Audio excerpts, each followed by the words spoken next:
I'm Harriet Cooper. I'm the director here at the Burton at Bideford, and I'm delighted to welcome you to Other Worlds, new work from the Royal Society of Painter Printmakers.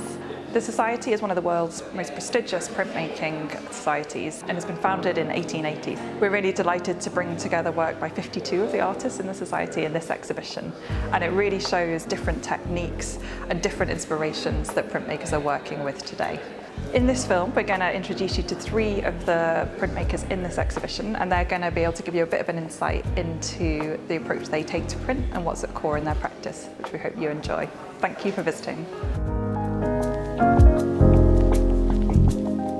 My name's Ruth Uglow. I've been printmaking for nearly 30 years now, and I specialise in etchings and monoprinting. The etchings, I work with copper plates. I put a hard ground onto the plate and then draw onto the plate and etch that in ferric chloride. After then I usually add an aqua tint so that I can introduce gradiated tones onto the plate. In the monoprinting, it's a simpler form of printmaking. I just ink up the plate and then remove the ink with rags or cotton buds, and then the image comes through as you're drawing onto the wet ink, and then you roll that through the press and you reveal the print. When I'm doing the etchings, I love getting lost in the plate where the drawing becomes just so spontaneous that you just get so immersed in the process that just time goes, which is just lovely. And then always, as a printmaker, it's the reveal of when you pull that print and you're like, oh, I didn't expect that. So it's that unexpectedness which is very exciting. And then with the monoprints, that freedom of mark making is just very liberating, and I find if I get a little bit tight with the way that I'm doing my etchings, then I'll turn to the monoprinting and just be expressive with my mark makings, which I find then I'm able to come back to my etchings with renewed energy and carry on again in a much more positive frame of mind.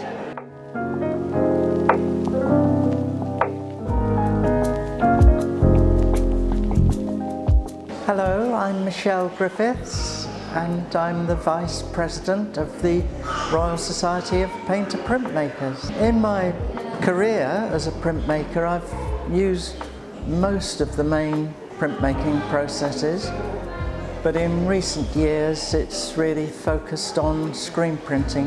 What attracts me to it is that I can work quite freely with painterly marks and hand-drawn marks onto film, and then the process allows me to make stencils on the screen through a photographic process from those original drawings, and those drawings form the component parts of maybe a multicoloured print of 6 or 10 colour printings.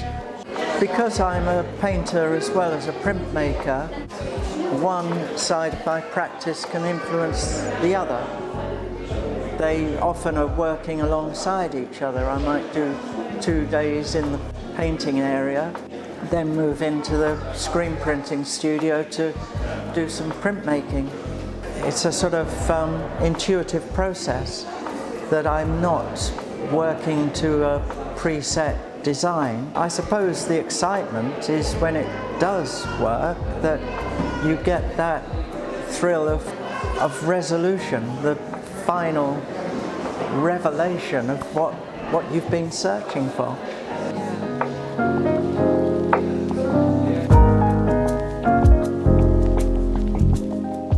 My name is Merlin Chesterman.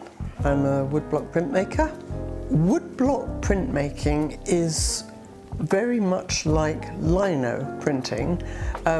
It's a relief process where what you cut doesn't print and what you leave behind does print, whether that's in black and white or colour. So in some ways it's the same technique, it's the same tools, it's the same process, but the results are different. and the feel of the whole thing is different. I mean, wood has a life of its own. Lino does what you tell it to do. Wood doesn't always do what you tell it to do. It veers off according to the grain, or it splinters, or it may have an interesting grain already that you're working with. So it has a life of its own. You don't actually need a press, and I very rarely use a press, although it can be a little bit quicker.